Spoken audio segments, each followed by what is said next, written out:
Everyone, welcome to my channel K explain Hindi. तो आज के इस वीडियो में मैं एपिसोड 3 एक्सप्लेन करूंगी। अगर आप लोगों ने एपिसोड 1-2 अब तक नहीं देखा तो प्लीज़ पहले उसे देख लीजिएगा।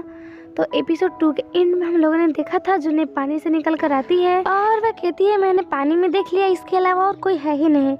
जैंग देखते हैं कि ये भींगी हुई है, वह अपने कपड़े से पहना देते हैं। जिसके बाद जुने कहती है कि शाबा यहाँ पर क्या कर रहा है। शाबा कहता है कि मुझे जैंग ने यहाँ पर बुलाया है। जैंग कहता है कि हाँ, मैंने इसे यहाँ पर बुलाया है क्योंकि इसे ज़्यादा एक्सपीरियंस है, कोई भी केस जल्दी सॉल्व कर देता है। तुम हेल्प करोगे ना शाबा?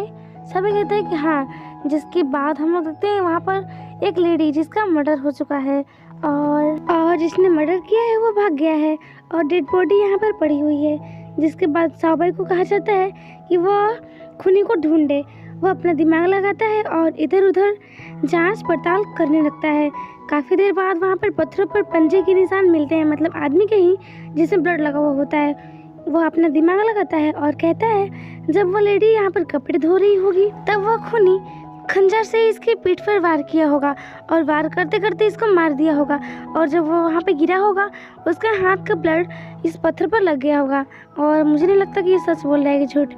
तभी उस लेडी का हस्बैंड वहाँ पर आता है और उसे इस हालत में देखकर उसे बहुत दुख होता है। जुने उससे पूछती है कि आपकी वाइफ की किसी से दुश्मनी थी।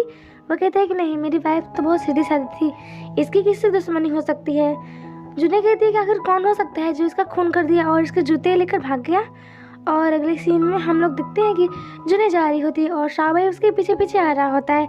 शाबा कहता है कि देखो, मैंने तुम्हारी इतनी हेल्प की तो तुम्हें नहीं लगता कि मुझे तुमको कुछ करना चाहिए मेरे लिए। वह कहते हैं आखिर क्या करना चाहिए। वह कहता है कि मेरे हाथ पैरों की मालिश की जाए, बहुत वैसे दुख रहा है। वह इसके कंधे पर जोर से हाथ रखती है और वहाँ से जानने लगती है। शाबा देखता है कि उसकी जो जैकेट है वो बहुत ज़्यादा गंदा और अच्छा नहीं लग रहा है। फिर वह उस पर बने बटरफ्लाई के निशान पर ध्यान देता है और वह उसके बारे में सोचने लगता है। वह कहता है मैंने पहले इसे कहीं तो देखा है। उसके बाद अभी तक वो यही सोच रहा होता है। तभी पीछे से एक लड़की आती है और उसे डरा देती है। शाबा कहता है क्या तुम मुझे मार देना चाहती हो। वह कहती है कि नहीं, मैं तो जा रही थी और तुमने मुझे ध्यान ही नहीं दिया। जिसके बाद वह उसके हाथों में लिए कपड़े को देखता है जिस पर बटरफ्लाई का निशान तो था ही नहीं, मतलब कि गायब था। जिसके बाद वह दौड़ते हुए जुने के पास जाता है और वह जुने को सारी बात बताता है। मतलब कि वह बताता है कल जब तुमने इस कपड़े को पहना था तो इस पर बटरफ्लाई का निशान था, लेकिन अब नहीं है। मैंने पहले भी इसके बारे में सुना है, जो खूनी है ना, मारने से पहले उसके कपड़े पर बटरफ्लाई का निशान छोड़ देता है और उसे मारने के बाद तुरंत बटरफ्लाई का निशान गायब हो जाता है। सबको लगता है यही कि उसे बटरफ्लाई ने ही मारा है। वो उसे बताता है कि मिस्टर जैंग की जान को खतरा हो सकता है। अगले सीन में हम मिस्टर जैंग को देखते हैं जो कि अभी तक सो रहे होते हैं और जुन्ने और शाबा को भी देखते हैं जो कि दूर से इसे देख रहे होते हैं चुपके चुपके। शाबा होता है ना, हॉट वाटर लगा हुआ होता है और वो उसे कहता है कि तुम इस पर हाथ रख लो, नहीं तो तुमको ठंडी लग जाएगी। वो कहती है कि मुझे नहीं चाहिए, लेकिन वैसे तुमको बहुत चिंता हो रही है मेरे बारे में, है ना। वह कहता है कि नहीं, तुम्हारे बारे में चिंता नहीं हो रही, मेरी खुद की चिंता हो रही है। अगर तुम्हें ठंडी लग जाएगी तो तुम बीमार पड़ जाओगी और बीमार पड़ जाओगी तो मुझे ही दवा लाने के लिए भेजोगी।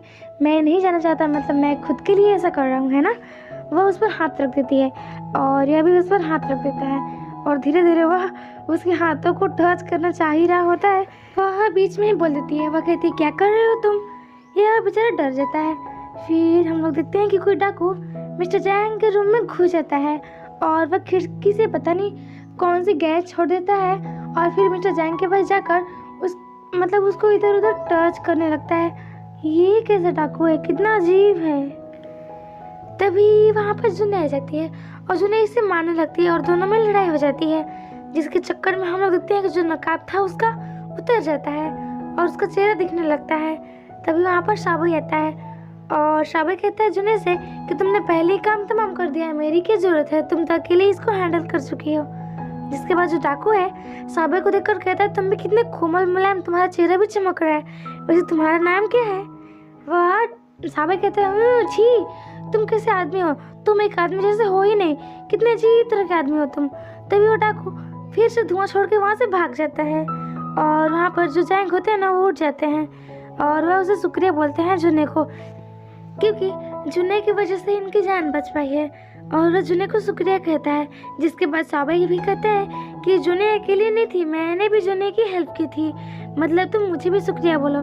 मिस्टर चैंग दोनों को शुक्रिया बोलते हैं। और अगले सीन में हम लोग देखते हैं कि जो साबे है ना वो सो रहा होता है, तभी वहाँ पर मिस्टर चैंग आते हैं और उसे नींद से जगा कर कहते हैं कि मैं और जुने सनराइज देखने के लिए जा रहे हैं, तो तुम सिटी का ध्यान रखोगे ना। वह कहता है कि हाँ ठीक है।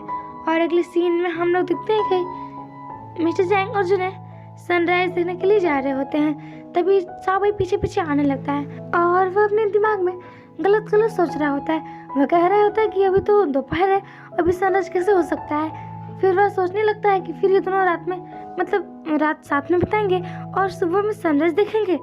मैं भी क्या सोच रहा हूँ। फिर वहाँ पे पास में 2 सिपाही होते हैं और वो सिपाही आकर कहने लगते हैं कि ब्रदर ऐसा कुछ भी नहीं होगा, तुम गलत मत सोचो।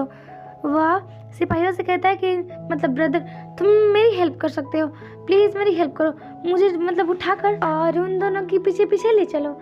जिसके बाद वह सिपाही फटाफट से उठा लेता है और जंगलों के रास्ते से इसे अजीब सी जगह पर पहुंचा देता है। अजीब नहीं है, बहुत ही अच्छा जगह है। जिसके बाद वह दरवाजे के पीछे से सुनता है मिस्टर चैंग और जुने कुछ बातें कर रहे होते हैं। वो फिर से गलत समझने लगता है और दरवाज़ा तोड़ देता है और वह कहता है तुम दोनों यहाँ पर क्या कर रहे हो। मिस्टर चैंग कहते हैं कि हम लोग तो यहाँ पर सनराइज देखने के लिए आए थे। और मिस्टर चैंग पूछते हैं साबे से कि साबे तुम यहाँ पर क्या कर रहे हो। साबे कहता है कि मैं भी यहाँ पर सनराइज देखने के लिए आया था। और वो क्या है, एक कछुआ। जुने कहती है कि यही तो सनराइज है, कि सनराइज एक कछुआ। फिर यहाँ पर अंकल आ जाते हैं।